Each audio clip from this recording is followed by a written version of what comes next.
안녕하십니까? DSB 연구실 석사과정 정기윤입니다. 오늘 제가 본 세미나 영상에서 설명드릴 논문은 MLLM에서 졌지라는 논문으로 ICML 2024에 억셉되었으며 현재는 33번의 인용수를 가지고 있습니다. 발표는 다음과 같은 순서로 진행하도록 하겠습니다. 가장 먼저 본 세미나 논문을 간단하게 요약하는 오버뷰입니다. 본 연구는 MLLM이 얼마나 사람과 유사한 판단을 내릴 수 있는지 측정할 수 있는 벤치마크를 제안한 그런 연구라고 할 수 있습니다. LLM에서 저지 아이디어를 MLLM까지 확장한 연구이며 기존 다양한 태스크의 MLLM 데이터셋을 활용하여 MLLM의 판단과 사람의 판단 사이의 유사도를 측정할 수 있는 프레임워크를 제안했다고 할 수 있습니다. 추가적으로 다양한 실험을 통해서 MLLM에 내재된 편향성을 확인한 그런 논문이라고 할 수 있습니다. 그럼 본 내용을 설명하는 거에 앞서 관련 연구에 대한 설명을 먼저 드리겠습니다. 관련 연구 첫 번째는 LLM에서 저지입니다. LLM에서 저지란 LLM을 평가하고 개선하기 위한 방법으로 사람이 평가하는 것처럼 LLM이 다른 모델의 출력을 평가하는 방식이라고 할 수 있습니다. LLM에서 저지는 크게 세 가지 장점이 있다고들 하는데요. 첫 번째는 스케일러빌리티. 사람이 직접 평가하는 데 드는 시간과 비용을 절감할 수 있으며 이를 통해 대규모 평가 작업을 보다 효율적으로 수행할 수 있습니다. 다음으로는 이제 익스플레이너빌리티인데 LLM이 제공하는 평가 결과는 이제 이유와 함께 설명이 될 수 있기 때문에 평가 과정이 투명하고 이해하기 쉽다는 장점이 있습니다. 마지막으로는 인간 선호도와의 일치인데 챗 GPT와 같은 그런 강력한 LLM은 인간의 평가와 높은 일치율을 보이므로 이를 활용하여 신뢰할 수 있는 평가 결과를 얻을 수 있습니다. 그럼 이제 LLM에서 저지의 작동 방식을 간단히 설명드리겠습니다. 여기 있는 이제 설명 내용은 제가 참여했던 워크샵, 컴페티션의 내용인데 간략한 설명을 드리겠습니다. LLM을 이용해서 다른 LLM의 생성문을 평가할 때 고려되는 요소는 크게 네 가지가 있는데 태스크 디스크립션, 크라이테리아, 그리고 이밸리에이션 스텝, 그리고 마지막으로 점수 산출 방법 등이 있습니다. 이것들을 각각 예시를 설명을 드리겠습니다.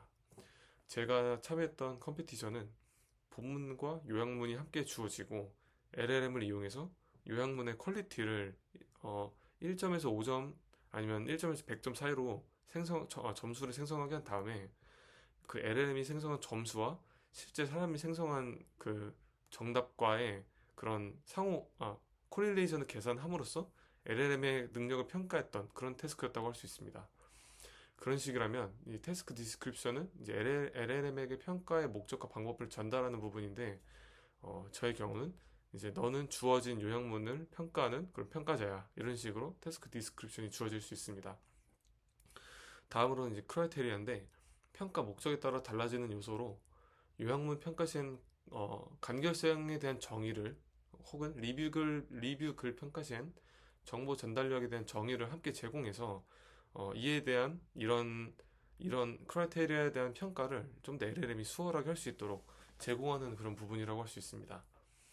다음으로는 이제 이밸리에이션 스텝인데 주어진 텍스트를 평가하는 순서를 제공함으로써 LLM이 보다 더 안정적으로 올바른 평가를 제공할 수 있게끔 이렇게 돕는 그런 방법이라고 할 수 있고요. 마지막으로는 이제 점수 산출 방법이 있습니다. LLM에게 그 몇 점에서 몇 점 만점으로 점수를 뱉게 할 것인지 혹은 어떤 식으로 판단하게 할 것인지가 성능에 좀 많은 영향을 끼치는데 5점 만점으로 할 수도 있고 100점 만점으로 할 수도 있고 혹은 yes or no로만 할 수도 있습니다.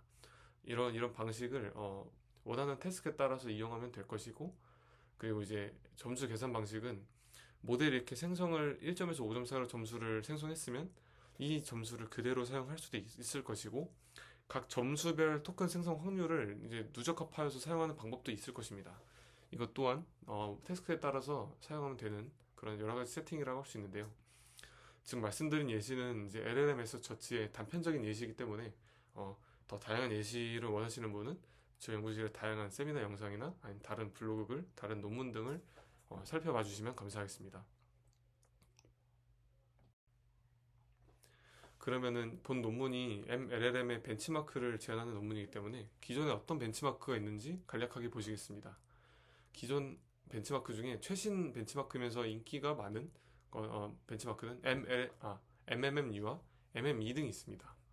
MMMU는 CBPR 2024에 역습된 논문인데 인용수가 456회이고, MME는 2023년에 나온 논문인데 인용수가 1006회에 이를 정도로 MLLM 연구가들에게 상당히 애용되고 있는 그런 벤치마크라고 할 수 있습니다. 이 두 벤치마크들은 다양한 학문 분야와 주제를 포괄하며 인지, 지각, 추론 능력 등 MLLM의 능력을 다면적으로 평가하는 방식으로 작동하고 있습니다. 이런 벤치마크들은 주로 문제에 대한 정답을 맞힐 수 있는가에 초점을 맞추고 있습니다. 그럼 이제 MLLM에서 저치 본 내용에 대한 설명을 드리겠습니다. 가장 먼저 MLLM에서 저치 벤치마크의 설계 목적부터 보시겠습니다. MLLM의 판단과 사람의 판단과의 일치도를 측정하는 벤치마크가 부재하다고 저자들은 먼저 문제를 제기하고 있고요. 제기하고 있습니다. 기존의 MLLM 벤치마크들은 복잡하고 다양한 능력을 요구하는 그런 문제들을 MLLM이 풀 수 있는가, 즉 프로그램 솔버의 역할을 수행할 수 있는가에 좀 초점을 맞추고 있습니다. 그러나 이러한 벤치마크들은 MLLM이 얼마나 사람과 유사한 판단을 내릴 수 있는가를 측정하는 것은 아닙니다. 그래서 본 논문의 저자들은 MLLM이 멀티모달 영역에서 효과적으로 인간을 대체할 수 있는 평가적 역할을 할 수 있는가? 할 수 있을까? 이런 의문점을 해결할 수 있는 벤치마크인 MLLM에서 저지를 구원했습니다. 본 벤치마크는 이제 데이터셋 구축 단계와 평가 단계로 좀 구성이 될 텐데, 평가 단계에 대한 설명이 더욱 이해하기 쉽기 때문에 평가 단계를 먼저 설명드리고 데이터셋 구축 방법을 이후에 설명하는 순으로 발표를 진행하겠습니다. 그럼 이제 MLLM에서 저치 벤치마크의 평가 방식을 요약해 드리겠습니다. MLLM에서 저치 벤치마크는 모든 평가에서 이미지, 인스트럭션, 앤서 트리플렛을 이용합니다. 이 트리플렛 구축 방식은 아까 말씀드린 대로 이후에 말씀드릴 예정이고요. 왼쪽에 이제 이미지, 인스트럭션, 앤서가 보일 텐데 이 한 세트를 트리플렛이라고 말합니다. 그래서 이렇게 트리플렛이 주어졌을 때 이미지와 인스트럭션에 근거해서 앤서의 퀄리티를 판단하게 되며 사람의 판단과 MLLM의 판단을 직접적으로 비교하는 방식을 사용하고 있습니다. 평가 방식은 이제 스코어링 이밸류에이션, 페어 컴패리즌, 그리고 배치 랭킹 등 총 3가지인데 지금부터 하나하나 설명을 드리겠습니다. 첫 번째, 스코어링 이밸류에이션은 이제 편하게 풀어서 말하자면 주관식 점수 산출 문제라고 할 수 있습니다. 이미지와 인스트럭션에 대한 앤서를 하나 제공하고 해당 앤서의 퀄리티를 5점 만점 척도로 판단하게 하는 것입니다. 이제 여러 트리플렛에 대한 판단이 종료되면 사람이 생성한 점수들과 MLLM이 생성한 점수들 사이에 피어슨 상관계수를 점수로 사용해서 MLLM의 판단이 얼마나 사람과 유사한지를 평가하고 있습니다. 네, 다음으로는 이제 페어 컴패리즌 양자택일 문제입니다. 이미지와 인스트럭션에 대한 앤서를 두 개를 제공하고 더 퀄리티가 높은 앤서를 선택하게 만드는 식으로 동작합니다. 근데 여기서 이제 동률이 있을 수가 있고 없을 수가 있는데 실험 내용을 보시면 동률이 있을 때와 없을 때 모두를 실험을 수행한 것을 이후에 확인할 수 있습니다. 여러 트리플렛에 대한 판단이 종료되면 사람의 선택을 정답으로 해서 MLLM의 선택의 accuracy, F1, 그리고 recall 등을 점수로 사용해서 역시 MLLM의 판단 능력을 평가합니다. 그리고 마지막으로 이제 배치 랭킹인데 이제 적절한 순으로 나열하기 문제라고 할 수 있습니다. 이미지와 인스트럭션에 대한 이미지와 인스트럭션 하나하나가 주어졌을 때 앤서를 4개를 제공하고 이를 더 적절한 순 혹은 퀄리티가 높은 순으로 나열하도록 지시합니다. 여기서 어떤 순으로 나열하라 혹은 어떤 것을 골라라 이런 내용들은 맨 마지막에 어펜딕스에 실제 사용한 프롬프트의 예시를 제가 보여드릴 테니까 영상 마지막 부분에 그 내용들을 확인해 주시면 감사하겠습니다.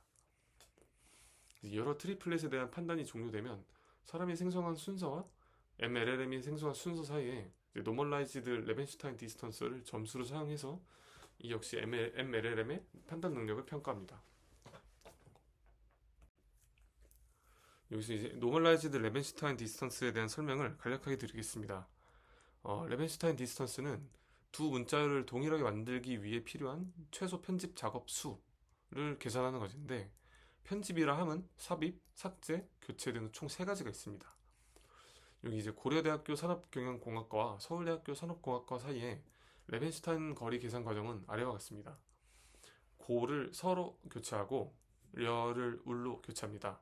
그 다음에 경을 삭제하고 영을 삭제하면 총 교체 2회, 삭제 2회로 총 4번의 편집이 일어났기 때문에 이 두 문자열 사이의 레벤슈타인 거리는 4입니다.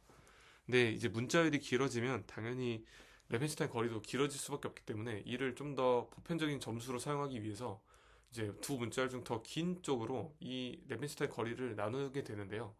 이제 이렇게 되면 노멀라이즈드 레벤슈타인 거리라고 말할 수 있고, 이 경우는 0.308 정도의 값이 나오는 걸 확인할 수 있습니다. 근데 이런 방식을 채택한 거에 약간 발표자의 의견인데, 단점은 이런 노멀라이즈 레벤슈타인 계산 과정에서 문자열 위치에 대한 가중치가 없기 때문에 이런 순위의 개념은 고려되지 않는다는 점이 단점이라고 생각하고 있습니다. 이 내용은 뒷부분 실험 내용에 또 자세하게 설명을 드리겠습니다. 그럼 이제 세 가지의 평가 방식을 말씀드렸으니 MLLM에서 저치 벤치마크 데이터셋을 구축하는 방법을 소개해 드리겠습니다. 앞서 설명드린 평가 방식을 사용하기 이전에 아래 두 가지의 데이터를 구축해야 되는데요. 첫 번째는 이제 이미지 인스트럭션 앤서 트리플렛을 구축해야 됩니다. 다음으로는 문제와 트리플렛에 대한 사람의 평가가 실제로 생성이 되어야 되는데요. 먼저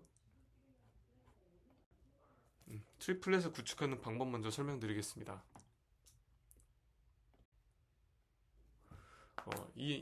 총 두 가지 스텝으로 나뉘는데요. 첫 번째는 이제 이미지 인스트럭션 페어를 구축해야 됩니다. 보통 이제 VLM에서 사용하는 다양한 데이터셋들이 보통 이미지 텍스트 데이터셋이라고 많이 얘기하기 때문에 이것을 이제 이미지 인스트럭션으로 바꿔야 하는데요. 제한하는 벤치마크가 다양한 다운스트림 태스크에서 다운스트림 태스크를 커버할 수 있게 하도록 위해서 10가지 도메인의 이미지 텍스트 데이터셋 총 14개를 선택했다고 하고 있습니다. 그리고 이제 각 데이터셋에서 약 300개씩 총 4414개의 이미지 텍스트 페어를 엄선했다고 저자들은 설명하고 있습니다. 그리고 그 다음으로는 이제 각 데이터셋의 특징에 맞게 이미지 텍스트 페어를 이용하여 자유로운 답변, 프리폼 답변을 유도할 수 있는 이미지 인스트럭션 페어로 변환하게 됩니다. 여기서 변환하는 방식은 저자가 명확하게 설명하고 있지는 않은데, 이제 사용한 용어를 보면 carefully tailored into라고 하니까 저자가 좀 그 각 데이터셋에 맞춰서 각 데이터셋의 특징에 맞게 방법을 고안하지 않았나 생각하고 있고요.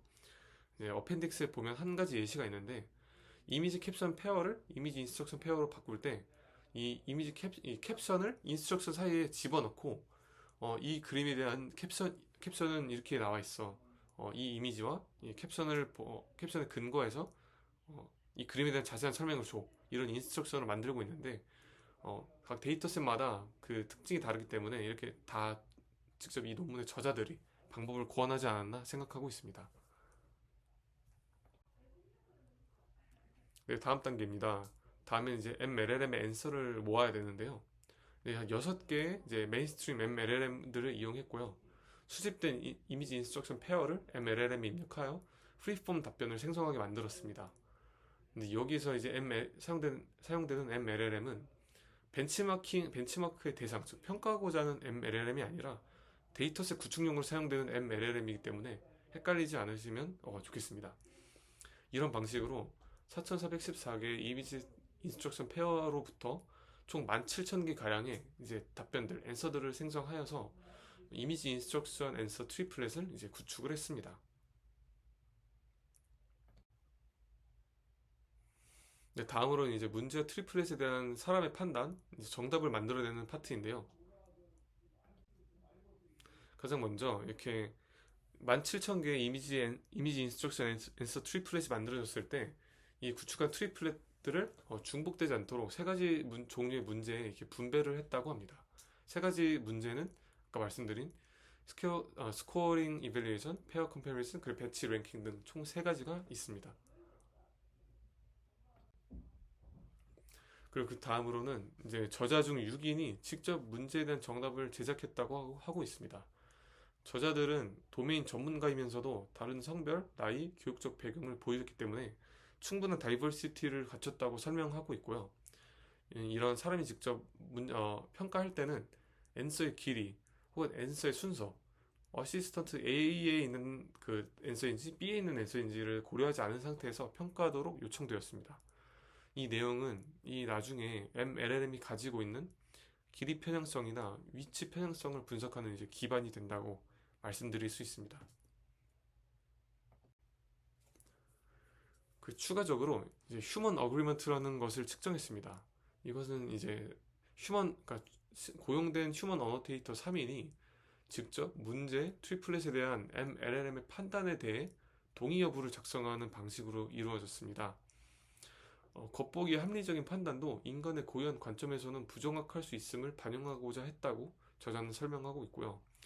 이렇게 수집한 동의 여부를 통해서 평가 대상 MLLM의 휴먼 어그리먼트 확률을 계산하여 분석하는 방식을 채택했습니다. 이런 방식을 통해서 보다 포괄적인 평가 체계를 만들 수 있다고 저자들은 설명하고 있습니다. 네, 다음으로는 실험 내용입니다. 첫 번째로 이제 메인 실험이라고 할 수 있는 MLLM 저지먼트 vs 휴먼 어노테이션인데, 실험 목적은 MLLM이 얼마나 사람과 유사한 판단을 내리는지 정량적으로 판단하기 위함입니다. 실험 대상은 주요 MLLM 11개가 되겠고요. 실험 방법은 이제 애널라이즈 된 저치 전략을 사용했다고 합니다. 그리고 원스텝 이제 체인 오브 탑 방식으로 먼저 앤서에 대한 분석을 만들게 한 다음에 분석에 근거한 판단을 내리게 해서 최종 답변을 생성하게끔 하는 이제 체인 오브 탑 방식이고요. 라바와 코그 VLM은 이런 전략 적용이 어려워서 바로 판단을 생성하도록 만들었다고 설명하고 있습니다. 세 가지 평가 방법에 대해서 이제 휴먼 어노테이션을 이용하여 성능을 측정했고, 동시에 각 모델이 생성하는 답안의 분포를 분석함으로써 모델에 내재된 편향을 확인했습니다. 네, 가장 먼저 스코어링 이밸리에이션 실험 내용입니다. 평균 피어슨 코릴레이션에서 GPT-4V가 사람의 판단과 가장 유사한 판단을 내린 것을 확인할 수 있습니다. 여기 아래에 이제 그 막대 그래프를 보시면 코그 VLM과 라바는 내리는 판단의 대부분이 4점에 편중되는 문제를 겪었으며 상관계수 또한 피어슨 코릴레이션 또한 매우 낮았습니다. 저자들은 이를 학습 데이터의 불균형에서 비롯된 결과라고 분석을 하고 있습니다. 네, 다음으로는 이제 페어 컴패리즌입니다. 페어 컴패리즌에서 동점을 허용하는 경우와 허용하지 않는 경우 모두에서 GPT-4V가 사람과 가장 유사한 판단을 내린 것을 확인할 수 있습니다. 코그 VLM과 라바는 이번 경우에도 내리는 판단이 어시스턴트 A가 낮다고 평가하거나 어시스턴트 B가 낮다고 평가를 하는 것이 약 80% 이를 정도로 아주 편중된 결과를 보이는 것을 오른쪽에 있는 막대 그래프를 통해 확인할 수 있습니다. 또한 GPT-4V를 제외한 나머지 모델들은 동점을 거의 허용하지 않고 명확한 승자 선정을 선호하는 경향을 보인다고 논문에 적혀 있는데, 명확한 승자를 선호하는 경향이라기보단 그러니까 동료를 판단하는 능력이 부족해서 이런 결과가 나온 것이 아닌가 생각하고 있습니다. 네, 그리고 마지막으로는 배치 랭킹입니다. 배치 랭킹에서 역시 GPT-4V가 사람과 가장 높은 성능을 보여주었고, 나머지 모델들은 성능이 다소 부족하였습니다. 네, 여기서 발표자의 의견이 있는데, 노멀라이즈드 레벤슈타인 디스턴스는 이제 위치에 대한 가중치의 개념이 없기 때문에 A, B, C, D의 순서가 정답일 때 A, B, D, C도 0.5이고 B, C, D, A도 0.5입니다. 사람마다 판단하는 기준이 다르겠지만 3위와 4위의 순서가 바뀐 경우랑 나머지 순서는 일치하지만 1등이 4등으로 간 케이스는 분명 좀 다른 결과를 가져야 될 거라고 생각하는데요. 이 노멀라이즈드 레벤슈타인 디스턴스는 똑같이 0.5이기 때문에 이러한 좀 순위 개념을 반영할 수 없다는 큰 한계가 있는 것 같습니다. 그래서 이제 순위의 개념을 반영하여 엄밀하게 계산을 하면 전반적으로 더 악화된 모습을 보이지 않을까 유추하고 있습니다. 다음으로는 이제 휴먼 어그리먼트 실험 내용입니다. MLLM의 목적은 MLLM의 판단이 합리적으로 보일 수 있지만 인간의 관점에서 부정확할 수 있기 때문에 전통적인 평가 지표가 적절하게 포착하지 못하는 상황을 다루기 위해 이런 실험을 고안했다고 합니다. 실험 대상 모델은 GPT-4V와 제미나이 프로 비전이며 실험 방법은 아까 말씀드린 것과 같이 3명의 휴먼 어노테이터들이 MLLM의 판단들에 대해서 직접적으로 동의 여부를 내리고 그리고 이러한 동의 여부를 통해서 동의 확률을 계산하여 벤치마크별로 보이고 있습니다. 실험 결과 GPT-4V는 모든 설정에서 약 70%의 동의 확률을 달성했으며 특히 페어 컴패리즌에서 79.3의 동의 확률을 달성했습니다. 근데 MLLM의 판단에 대해서 직접적으로 동의 여부를 생성하여 이용한다는 점이 흥미롭기는 하나 그러나 MLLM이 내린 판단을 제시하고 동의하느냐 동의하지 않느냐라고 물었을 때 크게 반대하는 것이 아니라면 보통 동의를 선택할 가능성을 무시할 수 없는데 이런 방식이 어떻게 보면 사람의 판단하는 과정 중에 있는 편향성이 크게 고려가 안 된 방식이 아닌가라는 생각이 들었습니다. 그리고 앞에서 만든 MLLM의 판단과는 무관하게 사람이 만든 점수랑 독립적으로 비교하는 것이 더 올바른 방식이 아닐까라는 생각을 했습니다. 그 다음으로는 이제 그 MLLM 내에 있는 여러 가지 바이어스를 테스트하는 실험 내용이며 문장 길이에 대한 편향성을 먼저 파악하기 위한 실험을 수행했습니다. 실험 대상은 GPT-4V와 제미나이 프로 비전이며 실험 방법은 총 크게 두 가지가 있습니다. 각 트리플렛에 내려진 MLLM의 판단에 따른 앤서의 길이 분포를 바이올린 플롯으로 시각화해서 보는 방법이 있겠고요. 두 번째로는 이제 벌버시티 실험이라고 하는데 두 앤서가 동일한 의미를 가졌지만 길이가 다르다면 어느 쪽에 높은 점수를 줄까라는 궁금증에서 시작한 실험입니다. 이제 이미 존재하는 트리플렛으로 구축된 모든 앤서를 GPT-4를 통해서 원래 의미를 유지한 채 길이만 더 길게 만드는 버전인 벌버스 앤서를 이렇게 생성하게 만들고 이 다음에 기존 앤서를 사용한 결과와 벌버스 앤서를 사용한 결과를 직접적으로 비교함으로써 MLLM이 어떤 길이의 문장을 좋아하는지를 판단하고자 했습니다. 실험 결과입니다. 첫 번째 방법은 이제 GPT-4V와 제미나이 모두 더 긴 앤서를 선호하는 경향이 나타났는데요. 특히 이제 페어 컴패리즌에서 GPT-4V의 긴 문장에 대한 선호가 굉장히 두드러지는 모습을 오른쪽 페어 컴패리즌 피규어에서 확인할 수 있습니다. 두 번째 방법 이제 벌버시티 실험은 두 모델 모두 이제 벌버스 앤서를 사용했을 때 더 높은 점수를 부여하고 있음을 확인할 수 있습니다.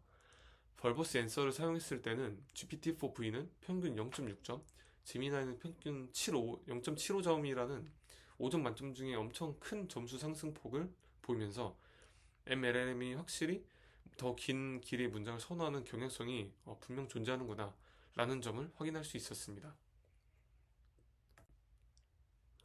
그리고 마지막으로는 가장 좀 독특한 실험이라고 할 수 있는데요. 실험명은 이제 비전 퍼셉션 베네피트 MLLM 저증입니다. 실험 목적은 LLM의 이미지에 대한 설명을 텍스트로 제공하는 방식을 통해서 MLLM 벤치마크를 수행할 수 있는지 알아보기 위한 실험입니다. 실험 대상 모델은 라마, 믹스트랄, GPT 등 이제 일반적인 LLM 모델인데 실험 방법으로는 첫 번째 방법은 이미지 정보를 완전히 제외하고 오로지 텍스트만 가지고 MLLM에서 저치를 이제 벤치마크 테스트를 수행했고요. 두 번째는 이미지에 대한 상세한 디스크립션을 함께 제공함으로써 실험을 수행했습니다. 네, 실험 결과를 보시면 이제 논문에서는 이제 대부분의 경우에서 이미지에 대한 디스크립션이 함께 주어졌을 때 성능이 개선되었고 이는 MLLM이 인간과 같은 특정한 판단 능력은 부족하나 LLM의 경우 이미지에 대한 자세한 설명이 주어진다면 멀티모달 과제에서 잠재적인 평가자가 될 수 있음을 시사한다고 저자는 언급하고 있습니다. 다만 이제 발표자의 의견은 조금 다른데요. 여기 이제 이미지 인풋을 사용하지 않는 경우와 사용한 케이스를 보실 때 이제 페어 컴패리즌을 보시면 이미지를 사용했을 때는 가장 높은 경우 GPT-4V가 0.773을 나타냈는데 여기 이제 이미지를 사용하지 않은 경우에서는 0.878이라는 아주 높은 그런 스코어를 기록하고 있는 것을 확인할 수 있고 GPT-4V만 아니라 제미나이나 믹스트랄 같은 경우도 상당히 점수가 높은 것을 확인할 수 있습니다. 이제 발표자는 이런 높게, 그러니까 이미지가 주어지지 않은 상태에서도 MLLM 벤치마크에서 성능이 높게 나온 것은 블라인드 솔루션의 전형적인 예시라고 생각합니다. 블라인드 솔루션은 이미지를 보지 않고서 문제를 해결할 수 있는 그런 MLLM에 있는 태스크에 있는 벤치마크인데도 이미지를 안 보고도 문제를 풀 수 있는 경우를 말하고, 그런 경우가 많다면 그 벤치마크 데이터셋에 대한 신뢰성이 굉장히 떨어질 수 있습니다. 여기 오른쪽은 이제 다양한 VLM 벤치마크 데이터셋 내에 존재하는 블라인드 솔루션의 예시인데요.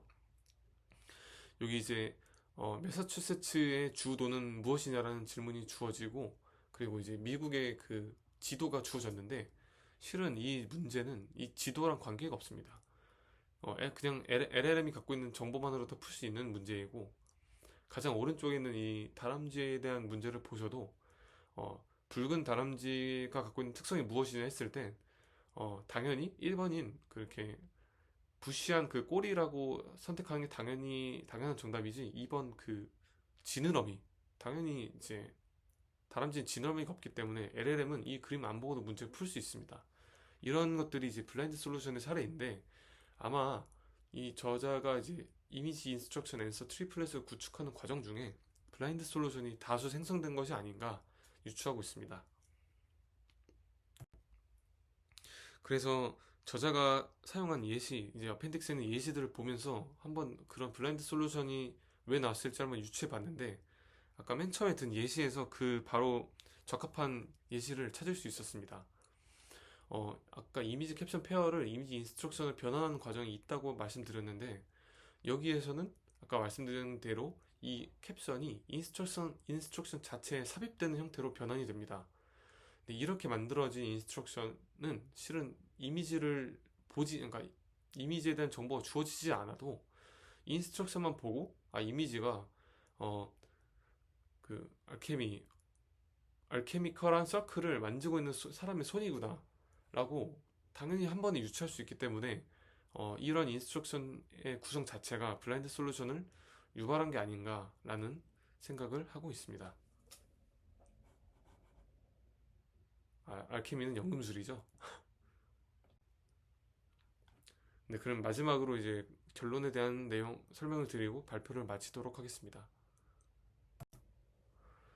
본 논문의 이제 컨트리뷰션은 기존 MLLM 벤치마크 데이터셋을 활용하여 MLLM이 얼마나 인간과 유사한 판단을 내리는지 측정하는 프레임워크를 제안했다는 것입니다.